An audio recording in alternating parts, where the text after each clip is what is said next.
제가 지난번 휴가 전에 금요도회 때 빌립보서 1장 앞부분 말씀을 가지고서 함께 살폈습니다. 그때는 제가 바울의 감사라는 제목으로 말씀을 함께 나눴습니다. 바울은 빌립보 교회만 생각하면 감사가 절로 난다. 그렇게 기록하고 있죠. 그건 그가 물질적 후원자이기 때문에 감사하다라는 그 단순한 의미가 아닙니다. 물론 빌립보 교회가 바울을 후원하고 돕는 것도 너무나 감사한 일이지만 그거보다 훨씬 더 본질적이고 깊은 데 감사의 이유가 있다라고 그렇게 말씀을 함께 나눴습니다. 오늘은 바울이 빌립보 교회를 생각하면 감사하는 것뿐만 아니라 내가 너희를 생각하면 이런 기도 제목이 절로 나고 나는 이것으로 너희를 위해 기도하고 있다라는 세 가지 기도 제목을 함께 오늘 나누고자 합니다. 그 세 가지의 첫 번째는 뭐냐 하면 10절에 나오는 말씀인데요. 지극히 선한 것을 분별하도록 내가 기도하겠다. 이렇게 이야기합니다. 여러분, 복음 말씀에 입각한 삶을 살면서 처음부터 이제까지 복음을 위한 일에 힘쓰고 있는 훌륭한 교회 성도들을 위한 첫 번째 기도 제목은 다른 게 아니라 지극히 선한 것을 분별하기를 기도하고 있다라고 말합니다. 여러분, 여기 지극히 선한 것, 이건 뭘 말하는 걸까요? 일반적으로 선과 악을 분별한다, 이 정도의 수준을 넘어서는 거겠죠. 그래서 바울이 지극히라는 이런 강한 수식어를 사용하고 있는 것 아니겠습니까? 그냥 일반적으로 선한 것 정도가 아니라 지극히 선한 것, 그건 뭐겠습니까? 본질적 선함을 구할 줄 아는 그런 눈을 가지도록 내가 너희를 위해 기도하고 있다라는 거예요. 우리는 학교에서 도덕도 배웠고 사회와 어른으로부터 예의범절도 배웠습니다. 특별히 동양, 특히나 대한민국은 동방예의지국이라고 해서 예의범절을 굉장히 중시하는 사회 규범을 가지고 오늘까지 살아왔습니다. 그래서 한국인이라면 모두가 동의하는 선과 악의 구별을 기본적으로 가지고 있죠. 물론 이건 한국 사람뿐만 아니라 인간이라면 기본적으로 동의하는 선과 악의 개념이 있습니다.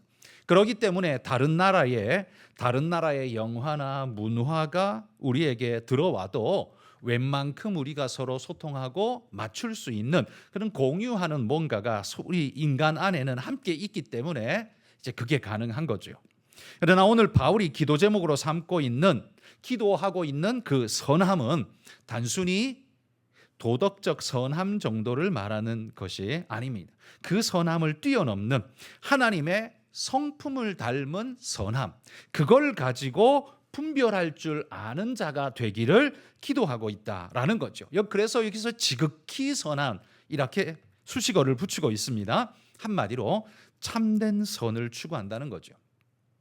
에덴 동산의 아담과 하와는요, 선악과를 먹기 전에 여러분 선과 악을 구분할 줄 몰랐을까요? 선악과 먹기 전에는 에덴 동산의 아담과 하와는 선악 구분이 불가능했을까요? 근데 이런 질문 자체가 어찌 보면 잘못된 것이요. 에덴 동산에는 악이 없었기 때문에 선과 악을 구분할 필요 자체가 없었지 않았을까요?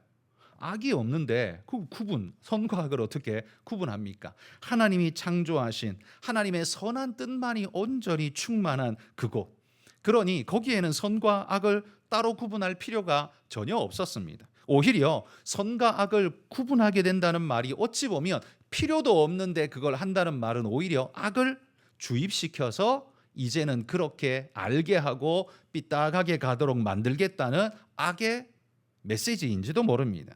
사탄이 뱀에게 들어와 인간을 유혹하며 세상의 악을 그때부터 사실 밀어 넣은 것 아닙니까? 하나님께서 선악과를 먹지 못하게 하신 이유는 뭔지 알아? 네가 그거 먹으면 하나님처럼 될까 봐 너 하나님처럼 못되게 하기 위해서 그런 거야 라고 그렇게 속여 말하지 않습니까? 여러분, 이 말은 사탄의 이 말, 뱀의 이 말은 사실입니까? 거짓입니까? 당연히 거짓이죠. 그걸 먹는다고 인간이 하나님처럼 됩니까? 그건 절대 불가능한 일입니다. 단지 선과 악의 선택의 기로에 놓이게 되는 거죠. 하나님은 그런 선택의 기로에서도 절대적 선을 향해서 가실 수 있는 충분한 능력의 주님이시지만 인간은 어떻습니까?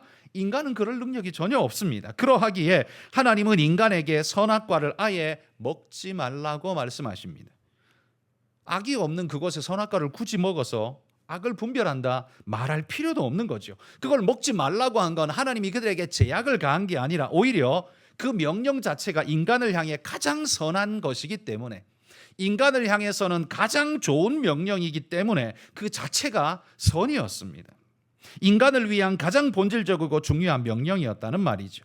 그러나 인간은 이 뱀의 유혹에 빠져서 스스로 감당 못할 자리에 빠져들고 말았습니다. 그리고는 그 뱀의 테스트, 그 죄의 테스트를 통과했습니까? 이겨냈나요? 아니요. 인간은 그때부터요, 죄의 유혹에 판판이 깨지는 존재가 되고 말았습니다. 그 후에 인간은 죄에 사로잡혀서 욕심의 포로가 되고 욕망의 눈먼 자가 되고 맙니다. 그걸 분별하고 이겨낼 힘이 전혀 없는 것은 아니었지만 인간은 그게 불가능했습니다. 너무 미약했다는 말이죠. 아담과 하와는 선악과를 먹으면 자신에게 좋은 일이 일어날 것으로 기대했습니다. 그리고 그 좋은 일을 향해서 손을 뻗고 그 선악과를 따 먹었습니다. 그러나 그에게 진짜 좋은 일이 일어났습니까? 그가 그것을 따먹은 일이 진짜 그에게 좋은 일입니까? 인간이 누군가에 의한 수동성이 아닌 자발적으로 자립적으로 뭔가를 선택할 수 있게 되었으니 그거 좋은 건가요? 결과는요, 최악의 결과를 낳았습니다. 인간에게 사실 가장 좋은 선택은 하나님의 말씀에 순종하는 것 그 자체가 인간 본연의 가장 좋은 선택입니다. 그러나 인간은 좋은 것을 선택하지 않고 좋아 보이는 것을 선택했습니다. 사탄이 포장해 놓고 예쁘게 색칠해 놓은 것에 쉽게 넘어가는 존재가 되고 말았다는 거죠. 오늘날 우리는 여러분 좋은 것보다도 사실 좋아 보이는 것에 더욱 끌리는 것, 그 또한 우리 사실 아닙니까? 하나님의 말씀은 옳은 것이지만 인간은 그 옳은 것을 따르기보다는 인간이 좋아하는 것을 따라가고 싶어 하는 것이 그게 인간의 본성이지요. 죄의 본성인 겁니다. 다시 말해 자기 생각에 나아 보이는 걸 선택하며 그쪽을 따라가는 것, 그게 자립적이고 좋은 것처럼 보이지만 결과적으로 보면 인간은 패망을 선택하고 패망을 따라가고 있는 것이니 결코 좋은 게 될 수가 없는 거지요. 마치 아브라함을 떠난 롯처럼 말입니다. 그 요단강변의 그 푸르름이 그를 부요하게 하고 대단히 좋게 만들 것처럼 보였지만 결국 어떻게 해요? 죄악에 빠져서 멸망당하는 존재가 되도록 만드는 그런 곳이 되고 말았던 것이죠. 언제나 그런 선택은 인간에게 실패만 가져왔습니다. 왜 그렇습니까? 왜 인간은 그런 선택밖에 못할까요? 왜냐하면 인간은요, 자신이 사는 세상을 너무나 단편적으로만 보고 짧은 어리석은 생각으로 판단하기 때문입니다. 인간은 세상을 물리적 세상으로만 생각합니다. 인간은 자기가 사는 그 세상이 물리적 세상이라고만 생각한다는 거예요. 그러나 여러분, 우리의 세상은 물리적이기도 하지만 그곳에 영적인 하나님, 영적인 사탄의 역사도 함께 있다면 그곳은 물리적이기만 한 게 아니라 영적이기도 한 곳이라는 사실을 잊지 말아야 합니다. 인간 본질 자체가 그렇지 않습니까? 인간은 물질로만 된 게 아니라 영혼으로 함께 되어 있는 존재이기 때문에 물리적이면서도 영적인 존재, 그게 인간이에요. 그렇다면 그 인간이 살아가는 세상도 물리적이기만 한 게 아니라 영적인 게 있다는 사실을 분명히 기억해야 합니다. 그런데 인생 중에 스스로 똑똑하다고 여기는 인생들은 눈에 보이는 것만 믿는다, 나는 그런 것만 믿어 라고 말하는, 자랑처럼 말하고 훈장처럼 말하는 사람들이 많이 있습니다. 특별히 이건 여성들보다 남성들이 훨씬 많은 것 같아요. 그런데 여러분, 이 말은 사실 사탄이 가장 듣기 좋아하는 말 아닐까요? 왜냐하면 사탄이 자신을 숨기기에 딱 좋은 말이잖아요. 세상은 물리적이만 하다, 눈에 보이는 것만 믿는다. 사탄이 눈에 보이나요? 자신을 숨기기에 딱 좋은 상태 아닙니까? 그러니 사탄이 무슨 짓을 해도 사람들은 사탄을 자각하지도 못하고 판단하지도 않고 인식하지도 못하기 때문에 그 모든 유혹에 판판이 깨질 수밖에 없는 것. 그러니까 본질적으로 인생은 마귀에게 무너질 수밖에 없는 존재 구조를 가지고 있다는 거예요. 하나님 말씀을 생각하지 않으면 그런 존재일 수밖에 없습니다. 그러므로 우리 그리스도인들은요, 이런 물리적 사고를 넘어서 영적인 사고를 해야 합니다. 그래야 좋은 것과 선한 것을 분별할 줄 아는 눈이 생기게 됩니다. 영적인 것을 여러분 물리적인 도구로만 쓰려 한다면 반드시 우리 인생은 실패하게 됩니다. 그게 어떤 겁니까? 바로 여러분에게 주신 하나님의 기도의 특권을 만약에 그냥 물리적 유익을 얻는 데만 사용한다면 어떻게 될까요? 어떤 게 있을까요? 돈 많이 벌게 해주십시오. 맨날 이런 기도. 내 자식 이번에 시험 봅니다. 합격하게 해주십시오. 뭐 좋은 배우자 만나게 해주십시오. 이거 다 나쁜 기도 아니에요. 기도, 함직한 기도 맞습니다. 그런데 여기에만 몰입되어 있는 사람들이 있습니다. 이건 시각 자체가 틀렸습니다. 그 기도가 틀린 기도라고 말할 수는 없지만 거기에 몰입해 있는 그것밖에 모르는 기도를 한다면 그건 그 자체로 이미 틀렸다는 말이에요. 그 사람은 영적인 하나님께 맨날 물리적인 것만 기도하고 있고 영적인 유혹이 자기에게 들어오는데도 불구하고 전혀 깨닫지 못하고 늘 돈 달라고 늘 자리 달라고 늘 합격 달라고만 이야기하고 있는, 본질적으로 그의 문제는 거기 있는 게 아니라 영적인데 맨날 육적인 것만 기도하면 그 기도가 그를 진짜 복되게 할 수 있을까요? 잘못된다는 거죠. 여러분, 이러한 간구, 우리의 기도 제목, 합격, 돈, 배우자, 이 기도는 우리가 해야 하는 기도 맞습니다. 해야 해요. 그러나 여러분, 이런 물리적인 것, 이것만 구하고 이게 채워지면 행복할 거라고 생각하는 거, 이거야말로 여러분 아담의 생각 아닌가요? 선악과를 딱 따먹으면 내가 하나님처럼 될 것 같은 그런 생각에 따먹었던 아담과 하와의 생각이 딱 이런 생각 아니었을까요? 그러나 그 아담의 생각은요 100% 실패였습니다. 자신을 망가뜨리는 생각이었습니다. 마귀가 유혹하고 넘어뜨리기에 너무나 좋은 생각이었다는 말이에요. 여러분, 우리의 기도는 물리적인 것만 채우라고 하나님이 주신 게 아닙니다. 우리의 물리력만 채우라고 주신 하나님의 도구가 아니라는 말이에요. 마치 여러분 이렇게 생각해 보십시오. 하나님이 우리에게 금덩어리를 10kg를 줬는데 그 10kg 금을 녹여가지고 쟁기를 만들었어요. 그리고 그걸 가지고 밭갈이를 쓰고 있어요. 이거 말이나 되는 소리입니까? 금의 가치는 그런 데 쓰라고 있는 게 아니잖아요. 그 밭 갈아서 뭘 심든지 간에 그거 1년에 그거 나오는 수익이 얼마 됩니까? 그 10kg나 되는 금덩어리는 이 가격은 도대체 얼마입니까? 이걸 팔면 그 소출에 수십 배, 수백 배를 얻을 수 있을 터인데 이 금은 그렇게 쓰라고 주신 게 아닌데 그렇게 쓰고 있다면 옆에 있는 사람들이 다 혀를 차면서 놀릴 겁니다. 저 바보 같은 사람. 쟁기는 쇠로 만들고 금은 저거 팔아서 귀하게 써야지. 저 금을 가지고 쟁기를 만들어 쓰면 어떡하냐고, 저 멍청한 사람. 그러지 않을까요? 근데 마찬가지로 여러분, 하나님이 주신 기도라는 좋은 도구를 우리는 맨날 그 금으로 그 금 같은 기도를 쟁기나 만들어 가지고 쓰고 있다면 그 하나님이 보실 때 얼마나 이 미련하고 어리석은 일이겠습니까? 거기가 아니라 더 귀한 데 쓰여져야 하지 않을까요? 여러분, 하나님이 인생에게 주신 영성은 그렇게 하찮은 것이 아닙니다. 우리의 물리적 삶의 방향을 정해주고 달려갈 길을 보여주고 목표를 설정해주는 나침반 같은 아주 소중한 겁니다. 그런데 그런 영성을 물리적 유익을 얻는 데만 사용한다면 이게 바로 그 사람의 생각과 시선 자체가 온 세상 물리적인 것에만 꽂혀 있는 어리석은 자라는 걸 스스로가 증명하는 거예요. 여러분, 좋은 것과 옳은 것은 차이가 있습니다. 우리는 이걸 분별해야 합니다. 오늘 한국 사회가 구호에 함몰되어서 무엇이 참인지 무엇이 악인지를 구분 못하는 시대가 되었습니다. 하도 말들이 많아서 무엇이 옳은지 분간이 안 갑니다. 여러분, 가짜 뉴스라는 말 많이 듣지 않습니까? 근데 여러분은 가짜 뉴스를 분별할 능력이 있으십니까? 하도 뭐가 많이 쏟아져서요. 그 분별할 능력이 있으세요? 저 미국만 봐도 뉴스가 이렇게 두 개로 나뉘어져 있잖아요.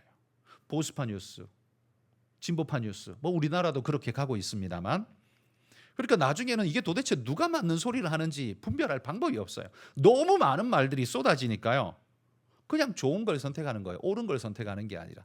그러니까 이게 진짜 마귀가 오늘 이 세상을 파괴하는 정말 기묘한 방법이 이 방법 아닐까요? 모두가 다 어리석게 되고 오름이 없어지고 그냥 자기 좋은 대로 벼랑 끝으로 달려가도 그 길이 옳은 것만 같은, 그래서 죽도록 달려가는 그런 시대, 그게 오늘 우리 시대 아닐까요? 그러기에 여러분, 우리는 하나님께 깨어서 기도해야 합니다. 그래서 바울 사도는 빌립보 성도들을 위해 그 고귀한 그 감사가, 생각만 해도 감사가 절로 넘치는 사랑스러운 빌립보 성도들을 위해 그가 하는 첫 번째 기도가 그거였다고 합니다. 분별, 지극히 선한 것을 분별할 줄 아는 눈을 우리 성도들이 갖게 하여 주옵소서. 무엇이 선이고 무엇이 악인지를 분별할 수 있고 무엇이 옳고 바른 길인지를 깨달을 수 있는 하나님, 그런 우리 성도들이 되게 해 주옵소서. 바울이 빌립보 성도들을 향해 이렇게 기도했다는 거예요. 여러분, 우리 한가람의 모든 성도님들도 생각나는 대로 말하지 말고 생각나는 대로 살지 말고 지극히 선한 것을 분별하는 능력을 가지고서 하나님의 그 옳음을 찾아가는 그런 귀한 일꾼들이 되시기를 축복합니다. 그게 바로 축복받을 성도의 아름다운 모습이라는 거죠. 옳은 것을 분별할 줄 아는 축복된 우리 성도님들 되시기를 바랍니다. 두 번째 축복은 11절에 바울의 기도는 11절에 이렇게 말합니다. 의의 열매가 가득하기를 내가 기도합니다. 이렇게 말합니다. 성도의 삶은요, 하나님께서 우리에게 맡겨주신 밭, 하나님의 밭, 곧 세상을 하나님의 방식으로 경작하는 사람이 바로 그리스도인입니다. 여러분은 그들과 함께 섞여 살아가지만, 세상 사람들과 함께 섞여 살아가지만 그들과는 다른 원리로 이 땅을 살아가는 자임을 보여주는 것, 그게 우리의 사명 아닙니까? 그들처럼 살아가는 모습을 보이는 게 아니라 그들과 다른 모습을 보여줘서 세상 사람들로 하여금 저렇게도 살 수 있네, 저렇게 사는 게 어리석어 보였는데 지나고 보니까 저게 진짜 옳은 삶이었네 라고 말할 수 있도록 좋은 샘플이 되어주고 보여주는 삶, 그게 그리스도인의 삶 아닙니까?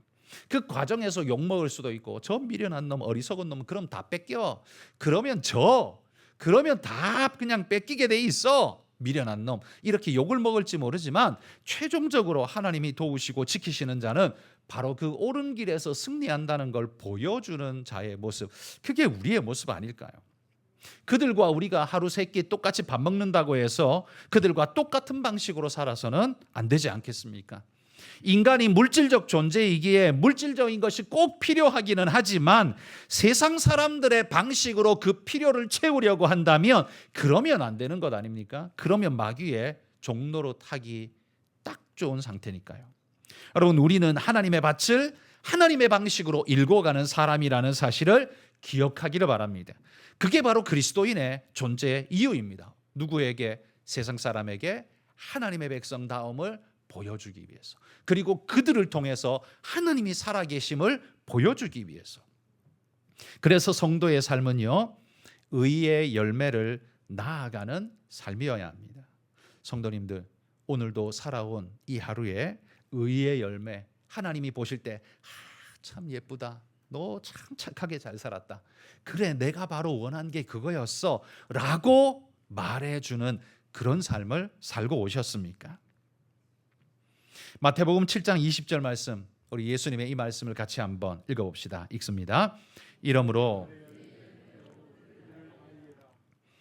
주님의 이 말씀은요, 그들의 열매로 그들을 알리라. 다른 말로 하면 이겁니다. 우리가 무엇을 낳는가가 우리가 어떤 존재인지를 보여줍니다 라는 바로 그 말입니다. 내가 무엇을 낳고 있는가가 내가 어떤 존재인가를 보여줍니다. 성경이, 예수님이 열매 표현하는 건 나무 과실이잖아요. 사과 열매를 맺으면 그 나무는 보나마나 사과나무인 거고, 배를 맺으면 보나마나 그 나무는 배나무인 겁니다. 그러면 우리가 의의 열매를 맺으면 우리는 뭐예요? 의의 나무인 것이고, 우리가 죄악의 열매를 맺으면 우리는 죄악나무가 되는 겁니다. 결국 우리가 무엇을 낳는가가 우리가 어떤 존재인가를 보여주는 설명이 된다는 거예요. 결국 그 사람의 본질이 그 사람의 삶을 만든다는 말입니다. 성도 여러분, 우리는 선한 열매를 맺고 있습니까? 내가 맺고 있는 내 삶의 열매가 나의 존재를 증명한다면 나는 정말 제대로 잘 증명하며 살아가고 있습니까? 돈을 얼마나 잘 버냐, 얼마나 똑똑하냐가 아닙니다. 하나님이 보실 때 선한 열매를 맺고 살아가고 있느냐, 하나님이 보실 때 그래 그거야, 네가 참 잘 사는구나 라고 말할 수 있는 그런 의로운 삶, 우리가 생각하는 공의가 아니라, 세상이 말하는 공의가 아니라 하나님이 보실 때 옳다라고 말해줄 수 있는 그 의로움, 여러분 그 의로움으로 우리가 살아가고 있습니까? 성도에게는요 그런 삶의 열매가 맺혀야 된다고 이야기합니다. 성도의 삶은요 그냥 살기 위해 사는 삶이면 안 됩니다. 성도의 삶은 자신의 신앙을 증명하는 그런 삶이어야 합니다. 그건 율법적인 게 아니에요.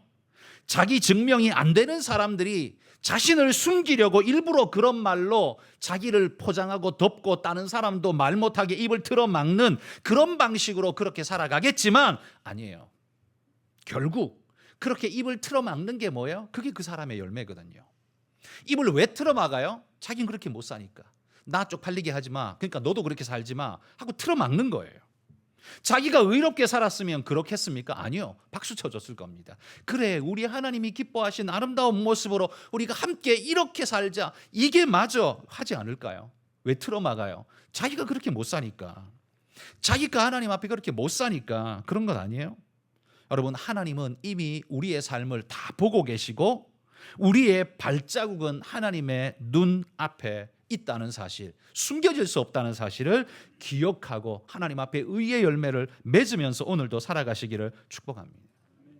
여러분, 오늘날 한국 교회가 욕먹는 거 사실 뭐 따질 거 없어요.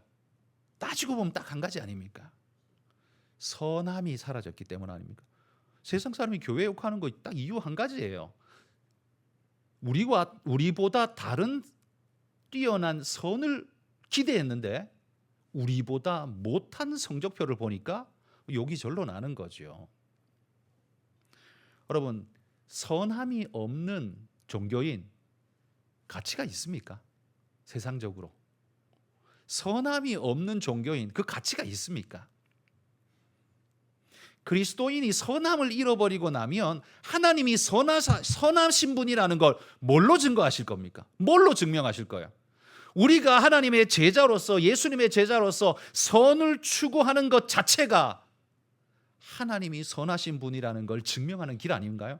그런데 우리는 개판으로 살고, 나는 이래도 구원받아, 나는 하나님이 구원한 백성이야 그러면서 욕심 드룩드룩 그렇게 비계덩어리 같이 살고 있는 내 모습이라면 하나님이 그걸 원하실까요? 여러분, 그리스도인이 율법 이야기하다가 잃어버린 게 너무 많아요. 지금 교회가 욕먹는 게 다 거기서 온 거 아니에요? 사실은 처음부터 70년대부터 지금까지 그 마음 그대로 잃지 않고 가지고 선함과 착함을 추구하면서 그 사악한 마음에 유혹이 들 때마다 하나님 앞에 엎드려 눈물로 기도하면서 가슴을 치면서, 내 가슴을 찢어 뜯으면서 하나님, 나는 이 유혹에 빠지지 않고 하나님 말씀대로 살겠습니다 라고 기도하는 성도들만 있었다면 오늘 아마 상황은 완전히 달라졌을걸요. 결국 돌아보면 우리가 예수님의 제자로서 하나님이 요구하시는 선한 열매 못 맺고 있으니까 결국 우리는 세상으로부터도 이런 욕을 먹고 있는 것 아니겠습니까? 여러분, 하나님은 우리에게요, 뭐 어떻게 살든지 뒹굴다가 그냥 내가 부르는 날 그때 와, 아무렇게나 살다가 그냥 와, 하나님이 그렇게 말하시나요? 절대 그렇지 않습니다. 어떻게 살았든지 나중에 다 하나님이 뭐 하시겠대요? 심판하시겠대요. 달아보시겠다 그랬어요. 다 내가 평가하겠다고 그랬어요. 그날에 우리 모두가 하나님 앞에 서서 어떻게 살았는지 우리의 삶의 모든 걸 다 까발려지게 될 텐데, 그때 부끄럽지 않게 하나님 앞에 설 수 있는 그런 우리가 될 수 있기를 소망합니다. 우리가 꼭 유념해야 할 것은, 여러분 잊지 마십시오. 구약의 율법이나 신약의 복음이나 다 삶의 명령을 반드시 동반하고 있다는 사실을 기억하십시오. 삶의 명령이 없는 거 없어요. 율법도 복음도. 신약에 나오는 바울이 쓴 복음서 서신에 바울이 쓴 복음서의 특징은 딱 두 가지예요. 교리와 실천. 두 가지예요. 말씀과 삶. 딱 두 가지예요. 그 두 가지로 항상 구성되어 있어요. 그러니까 초대교회 사도들도요, 항상 이 두 가지에 분명했습니다. 우리는 신앙이 영적인 것, 형이상학적인 것만 있는 게 아니라 삶의 것으로 분명히 나타나는 신앙이었다. 이게 초대교회 때부터 제자들부터 구약부터 신약의 제자들까지 그리고 성경이 처음부터 끝까지 우리에게 요구하고 있는 바라는 말이에요. 그러므로 여러분, 내 삶의 명령을 등한시한다면 그거는 말씀을 등한시한 거예요.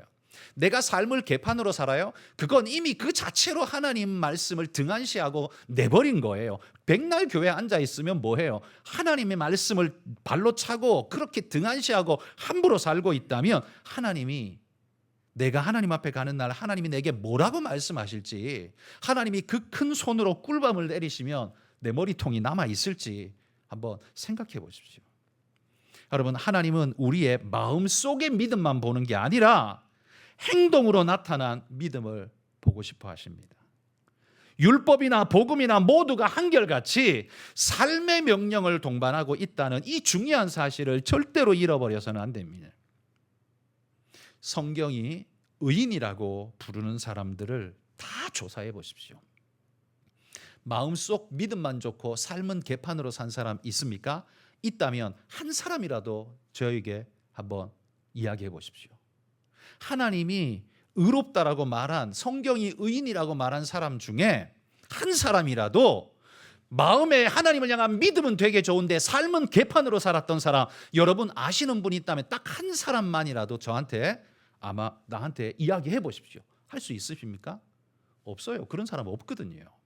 그런 사람 절대 없습니다. 하나님이 성경이 의인이라고 말한 사람은요, 마음속 믿음만 투철한 게 아니라 그 삶 자체가 하나님 앞에 투철했습니다. 그 삶은 그 마음속에 있는 믿음의 투영이었어요. 그러니 그건 언제나 하나였다라는 말입니다. 그러니 그걸 나누고 구별하는 것, 그건 하나님의 방식이 아니라 마귀의 방식이라는 걸 알아야 합니다. 야, 하나님은 영적인 분이셔. 영적인 것만 봐. 육적인 건 그건 아니야. 괜찮아. 네 마음대로 살아도 돼. 그건 마귀가 하는 말이지. 어떻게 그게 하나님이 하는 말입니까? 여러분, 시편 23편 3절 말씀 한번 같이 읽어보겠습니다. 내 영혼을 소생시키시고 자기 이름을 위하여 의의 길로 인도하시는. 여러분, 여러분의 영혼은 소생되셨습니까? 여러분의 영혼이 하나님의 말씀으로 소생되었다면 그 다음에 하나님은 다음 단계로 무엇을 하신다고 말해요? 내 영혼을 소생시키고 자기 이름을 위하여 의의 길로 인도하신대요. 그 길을 걷게 만드신다는 말이에요. 마음속으로만 생각하는 게 아니라, 그게 믿음이 아니라 직접 몸으로 그 길을 걷게 하시는 것, 이게 하나님의 뜻이라는 말이에요. 그러므로 신앙은 태도로 나타난 우리의 믿음입니다. 여러분의 태도가 어떤가를 보십시오. 그게 여러분의 신앙이란 말이에요.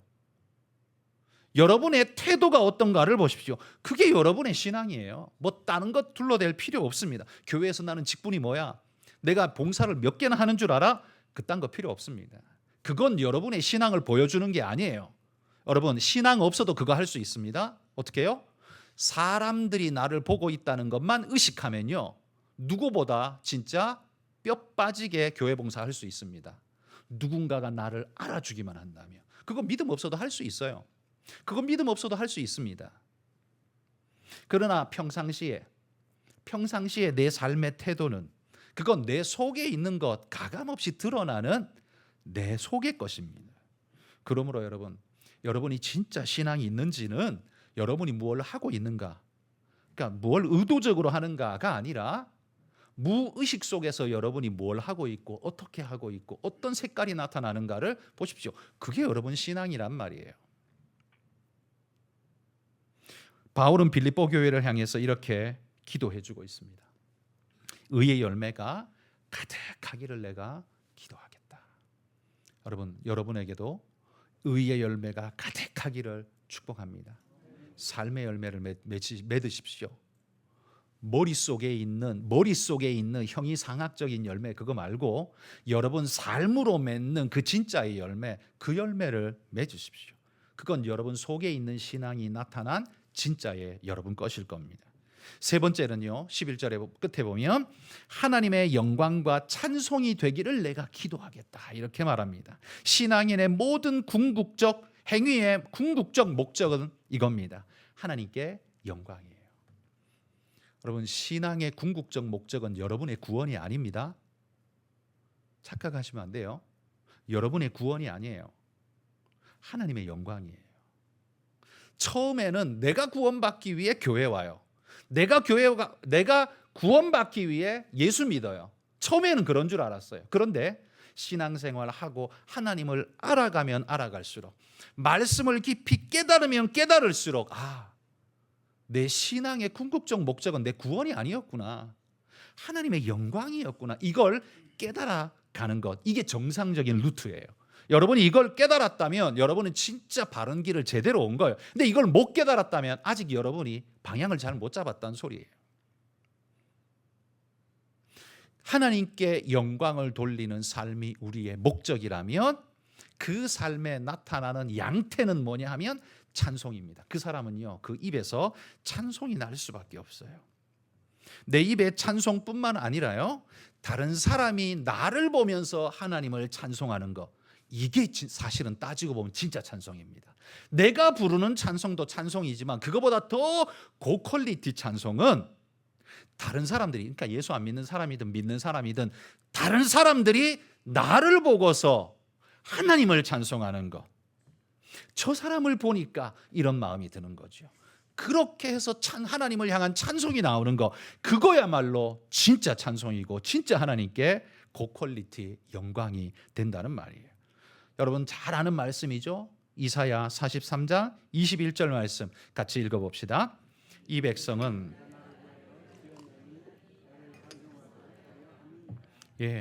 하나님의 인간 창조 목적은 뭐라고요? 자, 네가 구원받아, 이게 목적 아니에요. 그게 목적 아닙니다. 하나님의 찬송이 되게 하는 것, 이걸 다른 말로 하면 하나님의 영광이 되는 겁니다. 여러분, 불신자에게는요 이런 목적이 없습니다. 없을 뿐만 아니라 이런 목적을 이야기하면 되게 거슬립니다. 왜?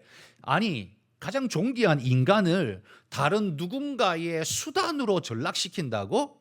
여러분, 이건 인간들이 굉장히 마음에 거슬리고 귀에 거슬리는 이야기거든요. 그러니까 불신자들은 이런 이야기가 굉장히 마음에 불쾌합니다. 그런데 신자들은, 진짜 신앙인은 이런 말씀 들으면 거슬립니까? 아니요. 거슬리는 게 아니라 아멘 합니다. 아멘 해요. 여러분, 인간은 그 자체로 목적이다라고 우리는 아주 그냥 어릴 때부터 세뇌되어졌기 때문에 내가 목적, 인간이 목적, 그러면 하나님은요, 세상의 가르침에 따르면 하나님도 인간의 수단일 뿐입니다. 그게 세상이 가르치는 거예요. 그래야 되는 거예요. 모든 만물은, 어떤 만물도 인간보다 고귀한 건 없습니다. 그래서 세상의 어떤 만물도 인간을 수단으로 삼을 것은 없습니다. 그러나 세상 모든 만물은 그럴지 모르나 인간을 창조하신 창조주는 다릅니다. 그분은 우리를 수단으로 부릴 수 있는 자격이 있는 분이십니다. 여러분 동의하십니까? 별로 동의 잘 안 하시는데 역시 하나님을 자기 수단으로 삼고 계신 건가요? 여러분, 성경에서 하나님의 충성된 종으로 살다간 믿음의 사람들을 유심히 살펴보십시오. 그들이 어렵게 살았다고 원망하고 불평한 사람이 있습니까? 믿음의 사람 중에? 아브라함이 불평하던가요? 다윗이 원망하던가요?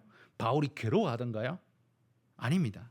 그들의 삶은 정말 힘들고 어려운 여정이었음에도 불구하고 그들은 한 번도 불평하지 않았습니다. 하나님과 함께했던 자신의 인생을 참으로 감사하고 행복했노라 고백하는 사람들이 바로 이 믿음의 사람들이에요. 근데 그들의 삶을 한번 분석해 보십시오. 다윗의 삶이 좋았다고요? 왕이 되고 난 다음에야 좋았죠. 그 이전에는요, 사울에게 죽도록 쫓겨다니는 그 세월이 얼마나 고통스러웠을까요? 뭐 왕이 되고 난 다음에도 좋기만 했겠습니까? 그 골치 아픈 왕자리 얼마나 힘들었을까요? 바울은요, 복음 전한다고 그가 다메섹 도상에서 주님을 만난 이후에, 그 20대 후반에 예수님 만난 그 이후에, 그가 60대 초반에 순교당해 죽을 때까지 30년이 넘도록 그의 인생을 한마디로 말하면 가장 고통스럽고 비참한 삶이었습니다. 인간적으로 표현하자면요, 바울의 삶은 그 누구보다도 가장 고통스럽고 비참한 삶이었어요. 그런데 바울이 자신의 인생 삶을 그런 식으로 표현했나요? 아니요. 한 번도 그렇게 표현한 적 없어요. 늘 감사와 기쁨으로 하나님을 찬양하고 예배하는 바로 그런 삶이었어요. 제가 지난번 설교할 때 그렇게 말했죠. 구약의 감사대장 누구라 그랬어요? 다윗. 신약의 감사대장 바울. 이 두 사람, 이 사람들은요, 비참하고 자기 인생 괴롭다라고 하지 않았어요. 비참하고 괴로운 삶의 여정은 있었지만, 그러나 그럼에도 불구하고 감사했습니다. 왜? 하나님을 생각하니까. 하나님의 뜻이 이 안에서 어떻게 역사할지 하나님 나는 기대합니다 하니까 오늘 비록 고통스러워도, 그리고 바울 같은 경우에는 자신의 고통이 하나님이 뜻하신 명령하신 그 일을 이루는 길이 된다면 하나님 나는 얼마든지 내 몸을 주님 앞에 헌신하여 드립니다. 그렇게 즐거이 내어드린 자가 되지 않습니까? 여러분, 하나님의 은혜에 젖어보지 못한 사람은 하나님의 수단으로 사는 인생이 절망이라고 말할 겁니다. 그럴 수밖에 없어요. 왜냐하면 그 은혜를 맛본 적이 없기 때문에, 그 은혜가 뭔지, 그 은혜가 어떤 건지 맛본 적이 없기 때문에 하나님의 은혜에 붙들린 삶, 비록 그것이 힘들고 척박할지라도 그것이 하나님의 복된 인생이라는 걸 그들은 몰라요. 왜? 경험해 본 적이 없으니까. 하나님이 쓰시는 인생이 그냥 소모적이고 고통스러운 인생이 아니라 우리를 얼마나 풍성하게 하는 인생인가, 그걸 모르니까 그럴 수밖에 없는 거죠. 여러분, 하나님은 쓰시다가 버리는 분이 아닙니다.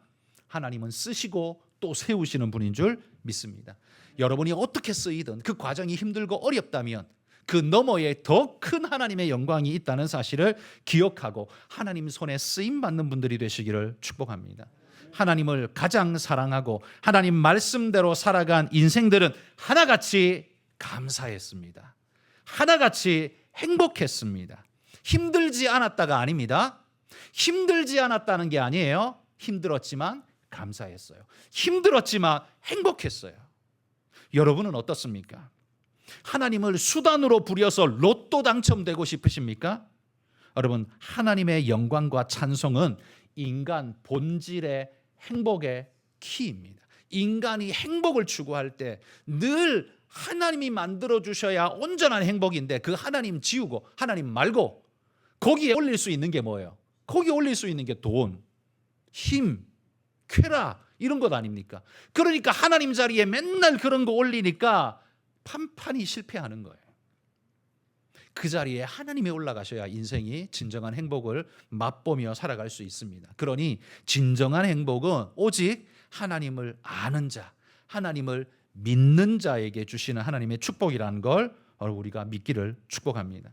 오늘 바울이 자신이 그렇게도 사랑하는 빌립보 교회를 위해서 세 가지를 기도합니다.